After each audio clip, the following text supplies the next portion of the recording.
제가 늘 우리 홍영기 목사님 만나면 기가 죽습니다. 예, 평안하셨죠? 예, 살아계신 하나님의 은혜 앞에 우리 함께 또 장소는 달랐지만 주님 섬기다가 다시 만났습니다. 살아계신 하나님의 은혜가 오늘 우리에게 넘치게 될 것인데 우리 살아계신 하나님께 우리 영광의 박수를 한번 드릴까요? 예, 오늘 찬양 너무 감사한데요. 주 앞에 서니 은혜로 바꾸시네. 제 마음에 참 많이 감동이 되었습니다. 우리의 형편과 처지는 다 다릅니다.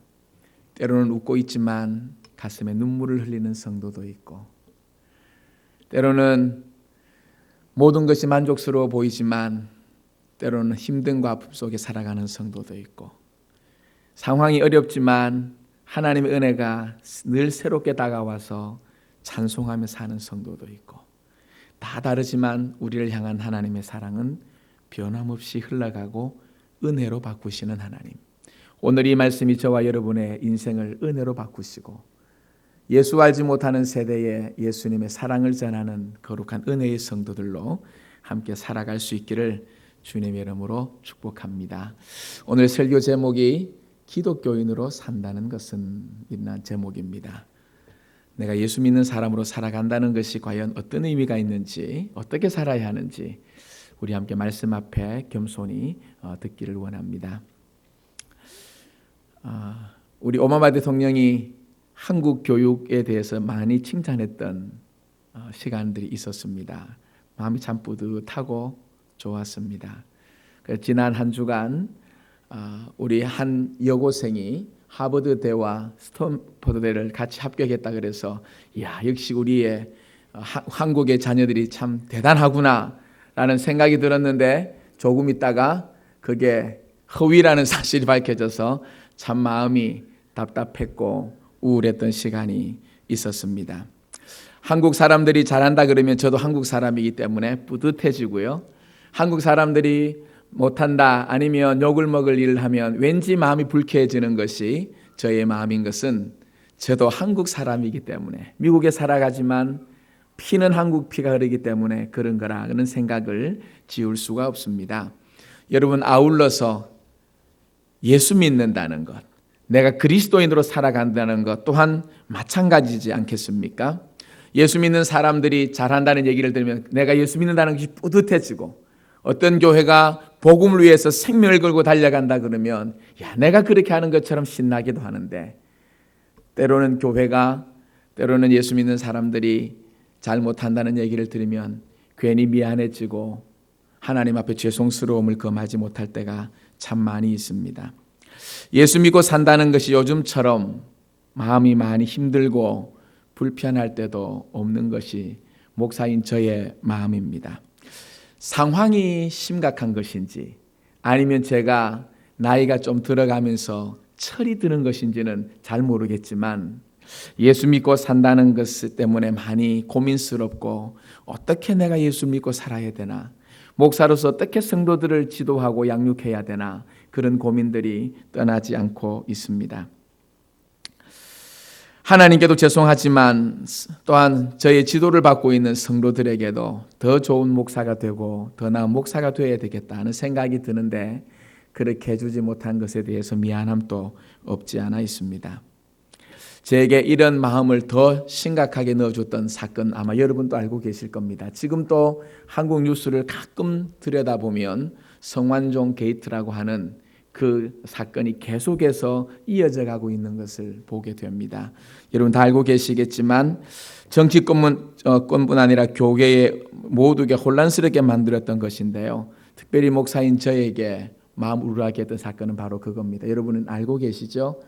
검찰에 조사를 받으러 가기 전에 그분이 어떤 스님 한 분과 함께 아주 유명하다고 하는 논현동 역술인을 찾아갔다고 하지 않습니까?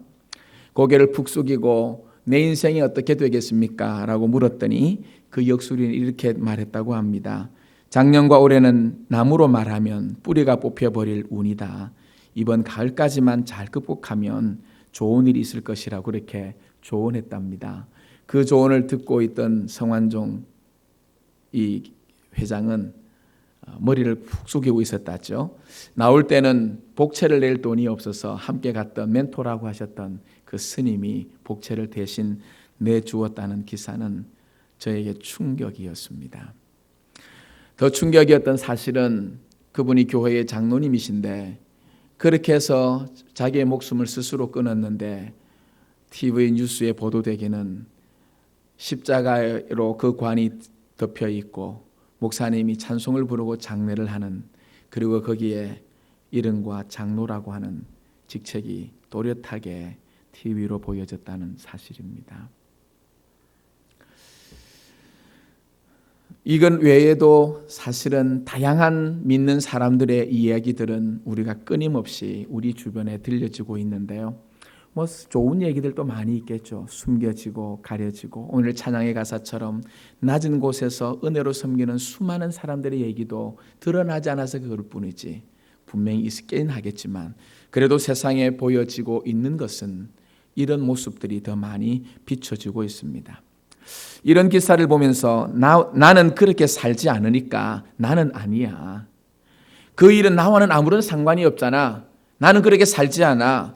만약에 그렇게 얘기한다면 우리는 예수 믿는 우리의 정체성을 다시 한번 확인해 보셔야 합니다.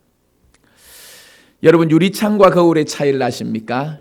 제가 있는 제 목양실에 가면 제가 창문이 하나 있고 거울 큰 게 하나 있습니다. 책을 보다가 눈이 피로하면 가끔 창문을 내다보면서 하나님이 계절 따라 변화시켜 가시는 그 아름다운 자연을 보면서 이런저런 얘기를 합니다. 지나가는 차들을 보고 또 얘기를 하고, 가끔씩 찾아오는 새들을 보면서 이런저런 얘기들을 하기도 합니다. 그런데 제가 제 방문을 나가려고 하면 큰 거울이 저를 비춰줍니다. 한번 쳐다보죠. 저의 모습이 어떤가 한번 들여다봅니다. 여러분, 창문과 거울의 차이는, 창문은 다른 것을 본다는 겁니다. 바깥을 보는 겁니다. 내가 아닌 다른 것. 그러면서 계속해서 나를 얘기하는 것이 아니라 내 눈에 들어오는 바깥 세상을 얘기하며 살아갑니다. 그런데 거울은 나를 보게 합니다. 거울을 보면서 내 모습을 들여다보고 내가 어떤 모습을 가지고 있는지, 고쳐야 될 것은 무엇인지 늘 내 자신을 들여다보죠. 성도는 유리창의 인생을 사는 자가 아니라 거울의 인생을 사는 자입니다. 우리에게 들려오는 수많은 이야기들과 사건과 사고들을 보면서 우리는 그것을 유리창으로 바라볼 것이 아니라 거울로 바라보아야 합니다. 나는 저 모습과 같지 않은지, 나는 저렇게 살아가고 있지는 않은지, 지금 내 모습은 세상에 드러나 있지는 않지만 혹 누군가가 나를 보면서 그렇게 하고 있지는 않은지, 내 겉모습뿐만 아니라 내 속 깊은 곳을 들여다보면서 주님 앞에 회개할 것 회개하고, 주님 앞에 고칠 것 고치고, 고백할 것 고백하면서 주님 앞에 주님 닮은 성도로 살기 원합니다. 주님이 나를 사랑하셔서 이 땅에 오셔서 자기의 생명까지 내어놓으신 그 은혜를 내 가슴에 담고 주님의 모습 가지고 살기를 원합니다. 세상에 많은 사람들이 나를 내 유리창으로 바라볼 때 내 모습이 그들에게 예수의 모습으로 보여지게 해 주십시오. 내가 주님을 바라보면서 은혜를 받는 것처럼 그들 또한 나를 바라보며 인생의 변화를 겪게 해달라고 그렇게 살아가는 것이 우리의 모습 아니겠습니까? 사랑하는 성도 여러분, 지금 교회를 다니는 많은 사람들, 어쩌면 길을 잃고 방황하고 불평하고 불만하고 살아가고 있는 삶은 혹 아닐까요? 오늘 4절 말씀에 보면 백성이 호르산에서 출발하여 홍해 길을 따라 에돔 땅을 우회하려 하다가 뭐로 말미암아 백성의 마음이 상했다고요? 길로 말미암아. 길로 인해서 마음이 상했습니다. 여러분, 오늘 우리의 시대의 성도들도 그렇다고 생각이 드는데, 성도는 더 이상 길을 찾지 못하는 자들이 되어졌고 그 세상의 사람들에게 답을 주지 못하는 그런 삶을 살아갑니다. 인생이 걸어야 될 길, 어떻게 걷는 것이 참된 인생이며 어떻게 걷는 것이 복의 인생을 걸어가는 것인지, 우리의 인생의 마지막은 어떤 것이 있는지 보여주어야 하는데 보여주지 못하는 이런 시대에 과연 오늘 말씀을 받는 저와 여러분은 어떻게 기독교인으로서 살아가야 할까? 도대체 기독교인으로 산다는 것은 무엇을 의미하는 것일까? 함께 고민해 보면서 답을 얻어보고 이 말씀 앞에 겸손히 주님 말씀이 가르쳐 주시는 대로 제가 살겠습니다. 결단하고 고백하는 은혜의 시간이 될 수 있기를 바랍니다. 이 본문은 여러분이 잘 아시는 본문이기도 하지만 한 번 더 살펴볼까요? 민수기는 시내산에서부터 모압 동편에 서기까지 약 37년의 긴 여정을 보여주고 있습니다. 오늘 본문은 호르산이라고 하는 에돔 땅 변경이라고 민수기 20장 23절이 소개해 주는데 호르산에서 홍해길을 거쳐 약속의 땅으로 걸어가게 되어 있습니다. 자, 에돔 땅을 지나가게 되면 여러분 지도를 잠시 생각해 보시면 이스라엘 땅, 가나안 땅이 있고 요단강이 흐르고 사해가 이렇게 밑에 있습니다. 그 오른쪽 요단강 동쪽편으로 세 나라가 지금 있죠. 암몬이라는 나라, 모압이라는 나라, 에돔이라는 나라가 차례대로 이렇게 자리치고 있습니다. 이스라엘 백성들이 애굽을 출발해서 가데스 바네를 거쳐서 에돔 땅을 거쳐서 올라가면 빨리 올라갈 수 있어서 모세가 사람을 보내서 우리가 당신의 땅만 밟고 갈 테니까 어떤 것도 손대지 않겠다. 혹시 우리 백성들이 당신의 땅에서 나는 무언가를 취하거나 먹는다면 우리가 다 갚아주겠다. 그러니 제발 그 땅으로만 좀 지나가게 해 주십시오. 라고 그렇게 요청하는 장면이 20장 14절부터 나오게 됩니다. 그랬는데 20장 18절에 보면 에돔 왕이 이렇게 대답합니다. 너는 우리 가운데로 지나가지 못하리라. 내가 칼을 들고 나아가 너를 대적하여 안 돼. 우리 땅으로는 갈 수 없어. 그래서 그들이 에돔 땅으로 가지 못하고 다시 우회길, 홍해길이라는 말은 우회를 해서 다시 가야 되는 그런 상황이 벌어진 겁니다. 여러분 사막이 덥고 물도 없고 거친 땅인데 다시 돌아간다고 한번 생각해 보십시오. 만약에 여러분이 그 현장에 있었다면 여러분은 하나님의 말씀이니까 우리 순종하자 그랬겠습니까? 이스라엘 백성들처럼 원망했겠습니까? 나는 아니야 그렇게 말하면 상당히 좀 곤란해질 수도 있을 수 있는 상황입니다. 그래서 여러분 그들이 마음이 상했습니다. 길이 마음에 들지 않는다는 거죠.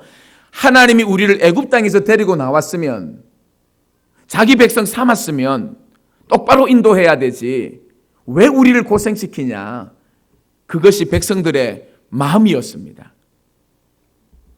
여러분 5절의 말씀을 보면 그들의 불평이 나와 있는데요. 한번 보시겠습니까? 오늘 본문 5절. 백성이 하나님과 모세를 향하여 원망하되 어찌하여 우리를 애굽에서 인도하여 내어 이 광야에서 죽게 하는가. 하나님은 종로로 하던 그들이 너무 불쌍해서 너무 안타까워서 하나님이 그들을 그 강력한 바로에서 끌어내어서 약속의 땅, 축복의 땅, 생명의 땅으로 들어가는데 이스라엘 백성들이 하는 얘기는 왜 이 광야에 죽게 합니까? 이곳에는 먹는 것도 없고 물도 없는데 우리 마음이 이 하찮은 음식을 싫어한다. 그렇게 얘기합니다. 먹을 것도 없습니다. 물 거 없다는 거죠. 여러분 더 놀라운 말은 우리가 이 하찮은 음식이라는 겁니다. 여러분 이스라엘 백성들이 광야에서 마셨던 것은 반석에서 나는 물이었고요. 하늘에서 떨어지는 만나였습니다. 누가 준 거죠? 누가 준 거예요? 예, 다 아시죠? 하나님이 주신 겁니다. 그런데 이 백성들은 뭐가 더 귀하다고요? 바로가 준 부추, 마늘, 고기가 훨씬 더 좋았다는 겁니다. 저는 이 말씀을 읽으면서 참 하나님 앞에 많이 회개했습니다. 저도 인간인지라 때로는 세상의 것이 참 좋아 보입니다. 더 맛있는 것, 더 좋은 것, 더 편안한 것. 그래서 하나님이 내게 주신 사역의 현장에서 때로는 힘들고 어려울 때 마음속에 왠지 모를 불평들이 슬그머니 일어날 때가 전들 왜 없겠습니까? 그런데 하나님 이 말씀을 제가 묵상하는데 너가 이 백성 아니냐라는 겁니다.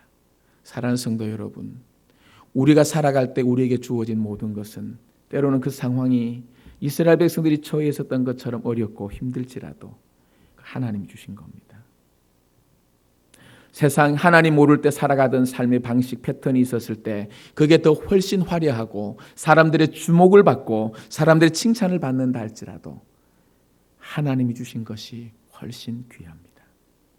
그게 생명인데 지금 여러분이 처해 있는 어떤 상황 누구에게 다 설명할 수 없지만 하나님이 주신 것이라면 그게 감사의 제목이어야 합니다.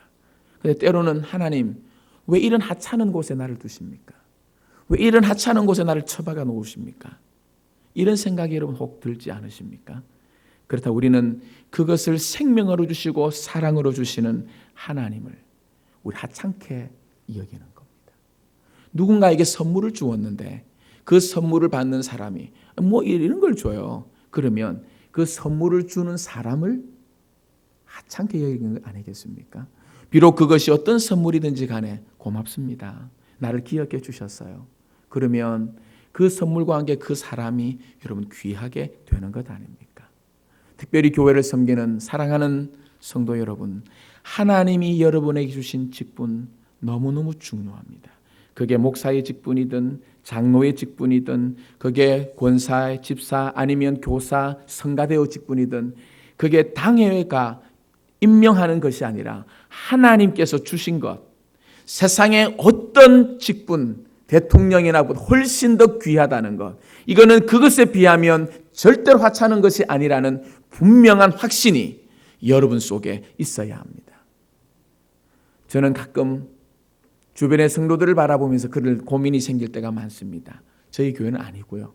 혹시 우리 교회 전화하셔가지고 그런 거예요? 이렇게 하면 이 세상에 살아보면 세상에 어떤 누군가가 준 직분을 감당하기 위해서는 그렇게도 시간과 물질과 정열을 투자하고 잠을 자지 않고 그 일을 감당하는데 하나님이 주신 이 직분에 대해서는 정말 내 생명을 들여서 감당하려고 하는 이들이 많지 않은 것은 오늘 이 백성들이 우리 마음이 이 하찮은 음식을 싫어하노라 하는 이 모습과 여러분 별반 다르지 않는 것 아닐까요? 하나님이 주신 것 귀히 여기시고 하나님을 존귀히 여기시면서 여러분 살아가신다면 그것이 하나님의 놀라운 영광을 나타내게 될 것입니다. 신약성경 수로보이니게 여인이 예수님께 찾아왔습니다. 나는 이방인들에게 구원을 주러 온 것 아니다. 여인이 그렇게 얘기하죠. 예, 맞습니다. 개들도 주인의 상에서 떨어지는 부스러기를 먹고 살지 않습니까? 나에게 당신이 주시는 그 부스러기조차도 내가 고맙사오니 나에게 그 은혜를 달라고 할 때 주님이 그 여인을 칭찬하지 않으셨습니까? 그것을 귀히 여기는 백성들 하나님이 더 놀랍고 위대한 것들로 살리시고 회복시켜 주실 은혜를 베풀어 주실 것입니다. 그 은혜가 여러분들의 있기를 주님의 이름으로 축복합니다. 6절 여러분 한번 보실래요? 그래서 6절에 보시면 여호와께서 불뱀들을 그렇게 원망하니까 하찮게 여기니까 하나님께서 불뱀을 백성 중에 보내셔서 물게 하십니다. 그래서 많은 사람들이 그 불뱀에 물려서 죽어갑니다. 왜 이런 일을 하셨을까요? 살고 죽는 것이 내게 있다, 하나님께 있다는 걸 가르쳐 주시기 위해서입니다. 하나님이 가르쳐 주시는 길만이 가장 올바른 길이라는 것을 가르쳐 주시기 위해서입니다. 그걸 누가 가르쳐 주는 거예요? 모세가요. 자, 백성들이 죽어가니까 이 백성들이 모세에게 부탁을 합니다. 우리가 잘못했습니다. 하나님께 기도해서 우리를 살려주십시오. 그랬더니 하나님이 모세에게 방법을 가르쳐 주시는데 그게 여러분이 잘 아시는 놋뱀을 만들어서 하늘 높이 다는 겁니다. 잘 알고 있는 본문이지만 한 번 더 여러분 생각해 보십시오. 불뱀에 몰려서 죽어가는데 다시 뱀으로 만든 모양 놋뱀을 바라보래요. 이런 바라볼 마음 생기겠습니까? 하나님 그런 방법 말고요. 지금 우리가 뱀 때문에 고생하고 있는데 무슨 또 놋뱀을 바라보라는 거예요. 생각도 하기 싫고 쳐다도 보기 싫습니다. 그런데 이 모세는 자기가 생각해도 이해가 되지 않는 방법인데 하나님 말씀하시니까 놋뱀을 만들어서 하늘 높이 올립니다.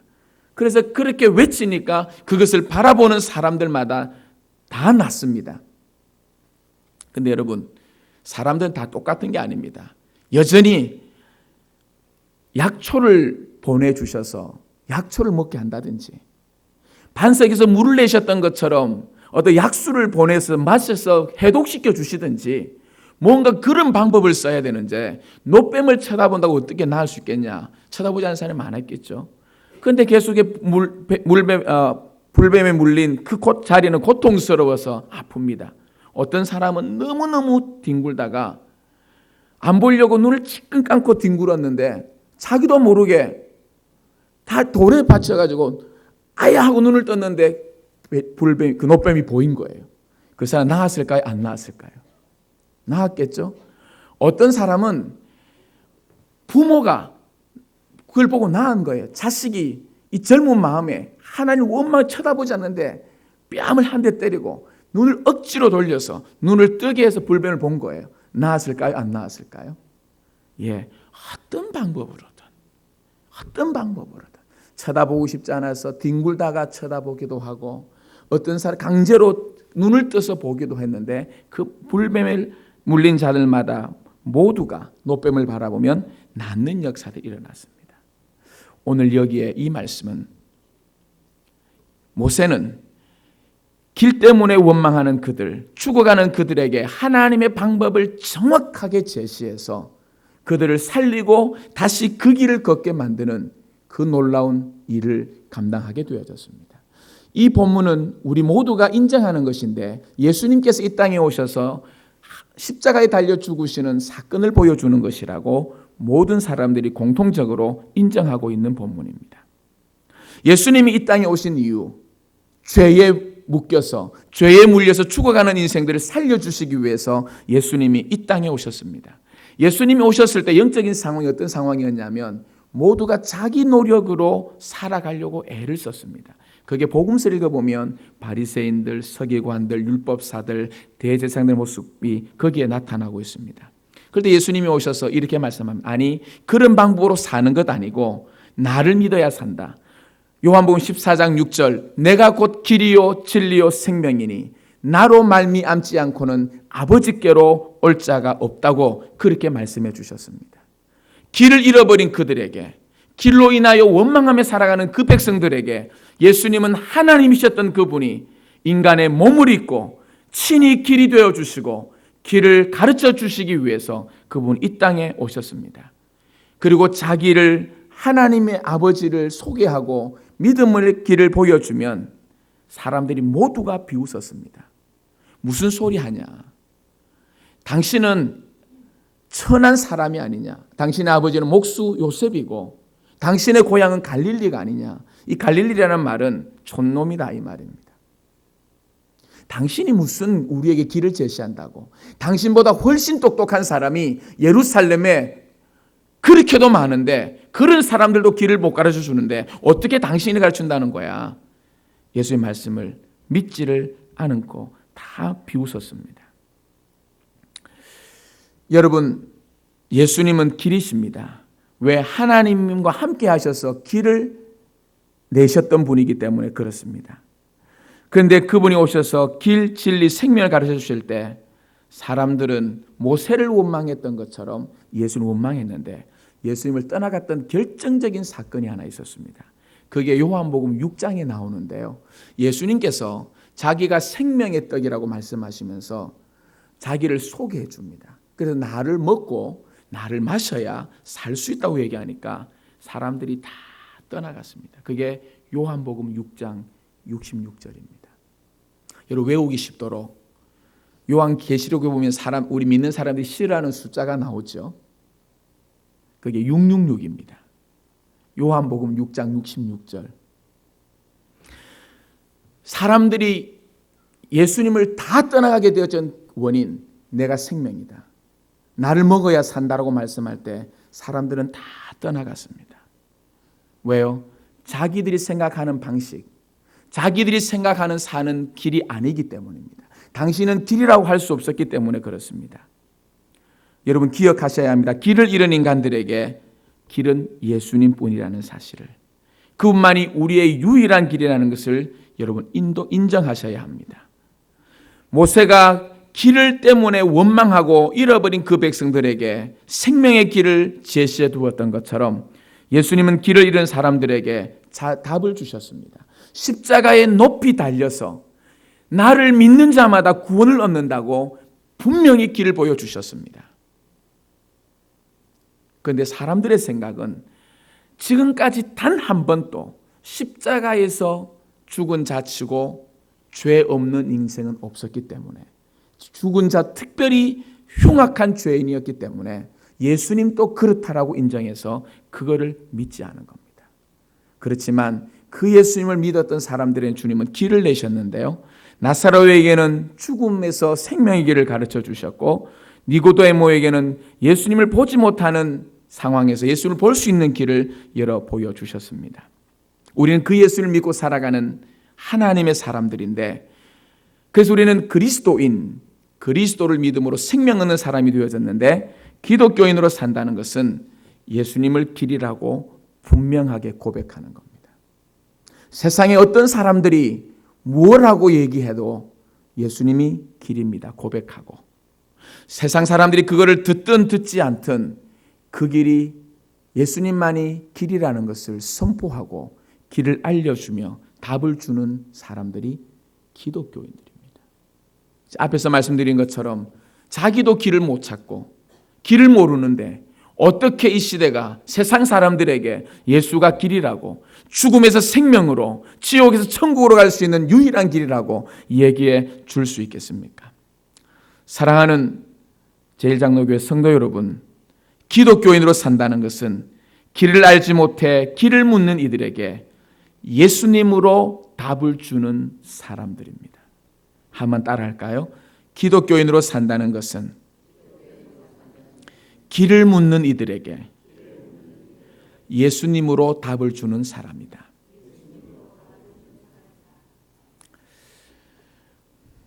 제가 성경에서 몇 가지 예를 좀 드려보겠습니다. 창세기 26장에 보면 이삭 사건이 나오는데요. 이삭이 우물을 팔 때마다 빼앗깁니다. 찾아낸 사람은 이삭인데 아비멜렉이 계속해서 빼앗아 갑니다. 아버지가 팠던 우물을 파서 우물을 내면 빼앗기고, 또 옮겨서 우물을 패면 또 빼앗기고, 또 우물을 파면 빼앗깁니다. 여러분, 이삭이라면 속 상하시겠어요? 안 상하시겠어요? 하나님 원망하실래요? 안 하실래요? 한 번도 아니고 두 번도 아니고 계속 그러면, 그래서 아비멜렉이 어디까지 쫓아내냐 그러면 도무지 물을 파도 물이 나오지 않는 곳까지 이삭을 쫓아냅니다. 방법이 없잖아요. 그런데 이삭은 그곳에서 우물을 팝니다. 그런데 거기에 우물이 났습니다. 그 우물에서 물이 납니다. 놀라운 일이 일어납니다. 그 핍박하던 빼앗던 아비멜렉이 이렇게 얘기합니다. 26장 28절인데 여러분 다음 찾아보십시오. 여호와께서 너와 함께 계심을 우리가 분명히 보았으므로, 29절 하반절에 이제 너는 여호와께 복을 받은 자인 줄 내가 안다. 여러분, 세상 사람들도 거기 물이 나는 줄 알고 파면 물이 나는 줄 아는데, 거기에서 파서 물이 나면 사람들이 야, 그거 하나님이 하셨구나 그렇게 인정하겠습니까? 세상 사람들도 그렇게 하면 다 잘 될 줄 알고 있는데, 그렇게 해서 무언가를 얻게 되어지면 사람들이 야, 당신이 하나님 믿어서 그렇다고 인정하겠습니까? 물이 나지 않는 곳, 물이 날 수 없는 것, 하나님은 이삭을 그것까지 밀어내시는 겁니다. 아비멜렉이 밀어낸 것이 아니라 하나님이 당신을 이 이삭을 통해서 증거하고 싶고 하나님을 믿는 것이 생명이라는 걸 알려주고 싶어서 이삭을 물이 없는 곳으로 쫓아내신 겁니다. 그리고 물을 파 이삭은 하나님의 명령에 순종해서 땅을 팝니다. 그곳에서 물이 나니까 빼앗던 아비멜렉이 하나님이 당신과 함께 있다는 것을 내가 이제야 알았다. 당신은 하나님의 복을 받은 자라는 것을 인정하는 것입니다. 사랑하는 성도 여러분, 길을 몰라 길을 묻는 이들에게 무엇으로 답해 주겠습니까? 세상 사람들이 가지고 있는 지혜와 지식을 가지고 와서 그렇게 살면 당신의 인생이 복된 것을 가르쳐주면 굳이 교회 와서 들어야 될 이유가 무엇이 있습니까? 세상에도 많은 지혜가들이 있고 지식가들이 있고 예수가 아닌 곳에 답이 있다고 말하는 사람들 지금도 답을 찾고 있는데, 굳이 교회에 와서 세상 사람들이 들려주는 얘기와 똑같은 얘기를 듣고 간다면 무더운 여름에 교회 와서 이 아까운 시간을 왜 보내야 됩니까? 세상에서 들을 수 없는 이야기, 세상 그 어디에서도 알 수 없는 비밀, 예수 그리스도 그분 안에 있는 은혜와 능력, 그분 앞에 섰을 때 주어지는 그 놀라운 사랑과 축복을 경험하면서 이게 예수 믿는 은혜고 이게 예수 믿는 축복이구나, 이게 길이구나, 세상이 알지 못할 때 그것을 알려주는 자들을 하나님 지금 찾고 있는 것 아니겠습니까? 다 아는 얘기 중 하나 더 얘기를 드릴까요? 요셉이요, 그는 형들에게 팔려서 그의 인생이 이제 계속해서 내리막길을 걷기를 시작합니다. 형들 만나기만 해봐라, 내가 그냥 두지 않을 거다. 근데 여러분 10년이 훨씬 지난 뒤에 형들을 만납니다. 여러분 그 요셉의 고백을 듣고 계시죠? 하나님이 큰 구원을 당신들의 생명을 보존하고 당신들의 후손을 세상에 두시려고 나를 먼저 보냈습니다.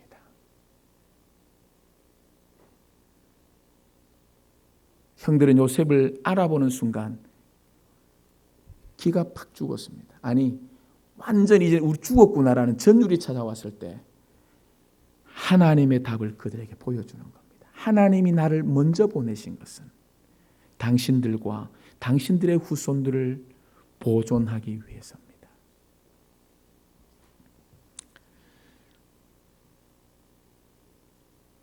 바울이 2차 전도 여행을 출발해서 빌립보를 향해 갔습니다. 소아시아 지역으로 가려고 했던데 마게도의 환상 때문에 그가 방향을 틀어서 빌립보로 갔을 때 복음을 전하다가 그가 감옥에 갇히는 건 잘 아십니다.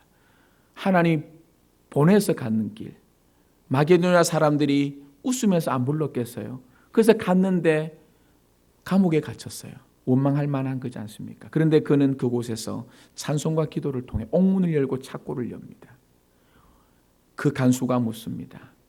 어떻게 하면 내가 살 수 있습니까? 답이 뭐죠?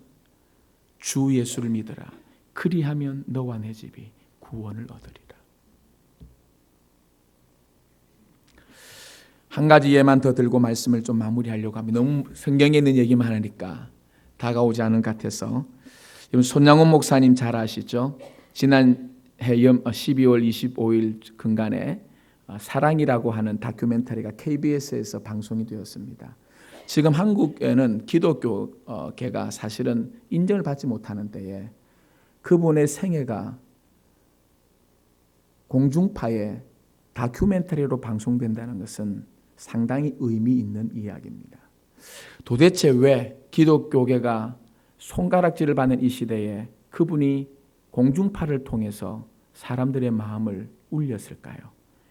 길을 묻는 이들에게 답을 주는 삶이 그에게 있었기 때문에 그렇습니다. 다 생략하고 순천 여수 반란 사건 때 그의 두 아들이 죽습니다. 장례식 때 10가지 감사를 드렸다는 것 여러분 기억하시죠? 어쩌면 정신이 나가서 그랬다고 생각할 수 있겠지만 그분은 정말 하나님께 감사를 드렸습니다. 시간이 많이 흘러서 기독교인으로 산다는 것은, 예수로 산다는 것은 바로 이런 거구나. 어떻게 사는 것이 인생을 바르게 사는 겁니까? 어떻게 사는 것이 의미 있는 인생을 사는 겁니까? 라고 묻는 이들에게 공중파는 손양원 목사님의 일대기를 통해서 답을 준 겁니다. 사람이 한 것이 아니라 저는 하나님이 하셨다고 했는데 이 시대의 그리스도인들이 다시 한번 질문해야 합니다. 내가 기독교인으로 산다는 것은 무슨 의미가 있는 건가? 누군가가 나에게 길을 묻는 사람이 있다면 내가 뭐라고 답해 줄 것인가?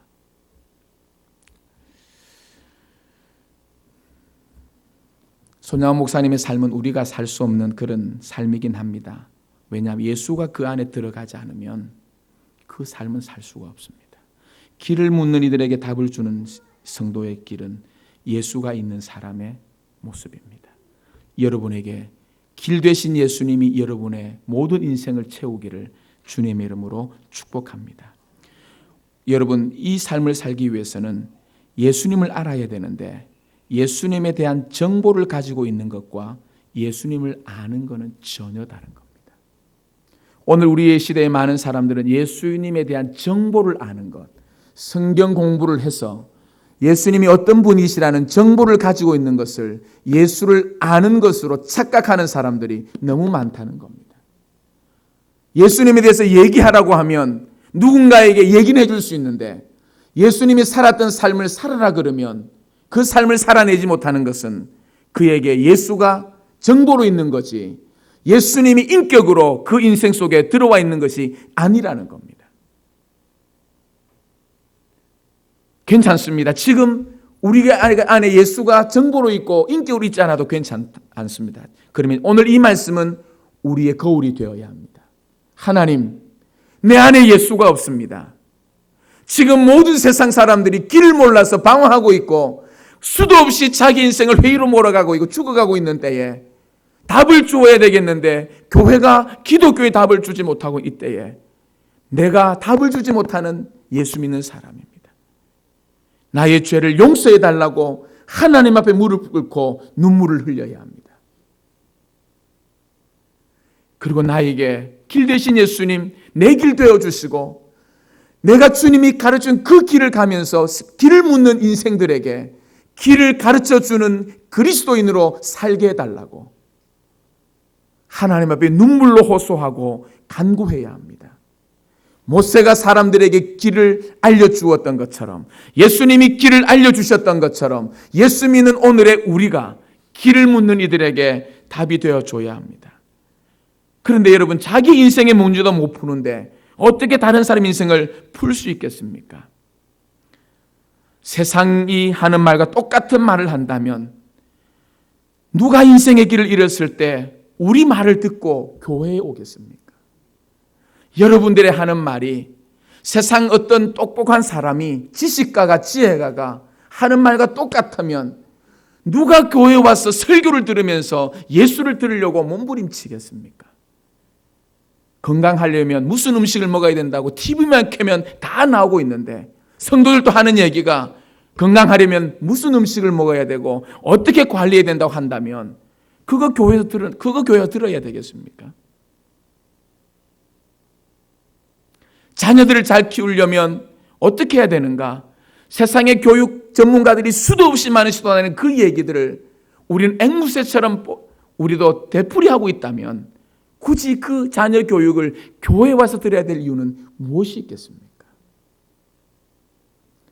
성도는 세상 사람들이 말하는 것과는 달라야 합니다. 네.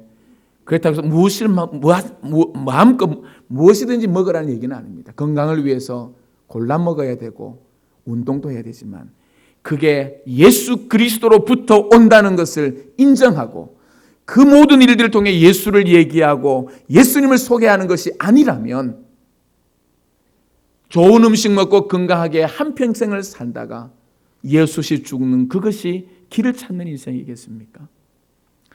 사랑하는 제일장로교회 성도 여러분, 제가 여러분을 언제 다시 만날지는 알지 못하지만 목사로서 요즘 제 마음속에 찾아오는 한없는 이 아픔과 갈등을 말씀의 시간이 주어졌기에 함께 나눕니다. 함께 고민하고 함께 눈물 흘리면서 예수 알지 못하는 시대, 예수 찾지 않는 시대, 우리가 어떻게 예수 믿는 사람으로 살아가야 되는지 같이 고민하면서 주님 앞에 하루하루를 신실하게 믿음으로 살아갈 수 있기를 바랍니다. 주님이 길이라고 할 때 사람들이 인정하지 않았던 것, 그렇게 말할 때 우리를 무시할 수 있고 우리를 비난할 수 있습니다. 주님이 그 길 가셨습니다. 서운해하지 마시고 서러워하지 마시고 주님이 그 모욕 받으시면서 나를 살리셨습니다. 주님이 그 모진 고통 당하시면서 우리를 살려주셨습니다. 그래서 우리는 이 길을 가는 겁니다. 그 은혜 받았는데, 그 사랑 받았는데, 그분이 길이라면 죽어도 그 길을 얘기해야 되고 맞으면서도 그 길을 얘기하는 그리스도인 아니겠습니까? 여러분의 교회를 통해서 이 아칸사 리렐라 지역이 다시 믿음으로 일어날 수 있기를 주님의 이름으로 축복합니다. 새롭게 오실 목사님과 함께 그 길을 여러분 달려가십시오. 기웃기웃거리지 말고 주님 가신 그 길을 믿음으로, 때로는 눈물 흘리면서라도, 때로는 어그정길이지만 포기하지 말고 그 길을 가십시오. 살아계신 하나님이 여러분을 도우실 겁니다. 세상 사람 전부가 일어나도 하나님 한 분이 여러분을 도우면 하나님을 이길 길이 없습니다. 세상이 여러분을 도와주지 않아도 하나님이 여러분을 도우시면 여러분은 승리자가 될 것입니다. 길 대신 여러분이, 길 대신 하나님이 여러분의 도움자십니다. 길 대신 예수님이 여러분의 능력이십니다. 그분이 여러분의 편입니다.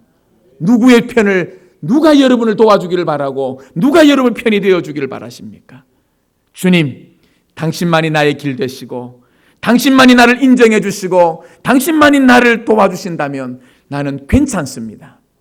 세상 모두가 우리를 하나님 바라봐 주지 않아도 주님께서 우리 교회를 바라봐 주시고 주목해 주시고 내가 너를 기대한다 말씀하시면 우리는 족합니다.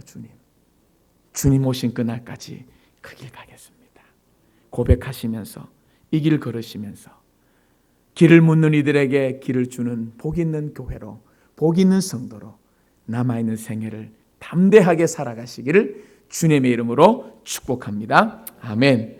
우리 함께 이 시간 잠시만 우리 기도할까요? 여러분은 예수님을 정보로 알고 계시진 않으셨습니까?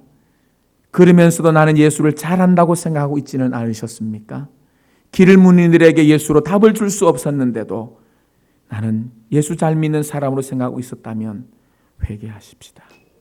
주님, 다시 내 길이 되어주시고 길을 묻는 이들에게 예수님이 길이라고 때로는 맞으면서도 비난받으면서도 욕을 먹으면서라도 그 길을 전하게 해주십시오. 왜? 그 길만이 생명이니까. 그 길만이 영원이니까. 그 길만이 축복이니까. 우리 함께 시간 회개와 간구의 기도를 올려드리겠습니다. 기도합니다. 살아계신 아버지 하나님, 우리가 주님을 믿고 살면서도 길을 몰라 방황할 때 있었습니다. 용서해 주옵소서.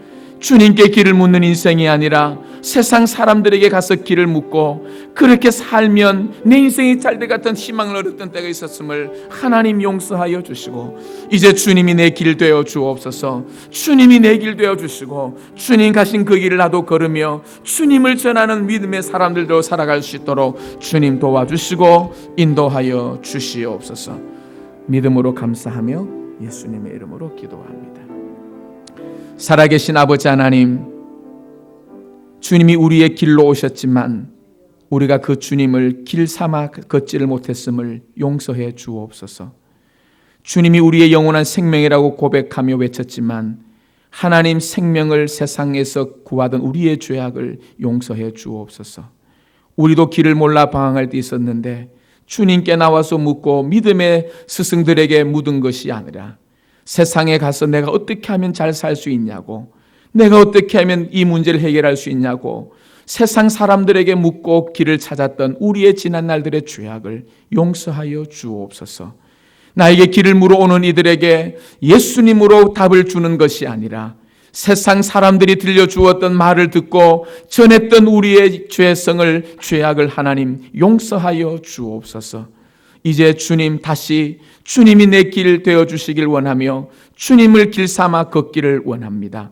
우리의 동반자 되어주시고 길을 몰라 영원한 생명의 길을 모르고 인생의 축복된 길을 모르고 살아가는 자들이 우리에게 길을 물을 때 예수님으로 답을 주는 믿음의 사람들이 다 될 수 있도록 축복하시며 알칸사 제1장로교회를 통하여 리를락 지역이 하나님 이 미국 땅이 다시 일어날 수 있는 거룩한 역사가 있도록 역사해 주옵소서. 믿음으로 감사드리며 예수님의 이름으로 기도합니다. 아멘.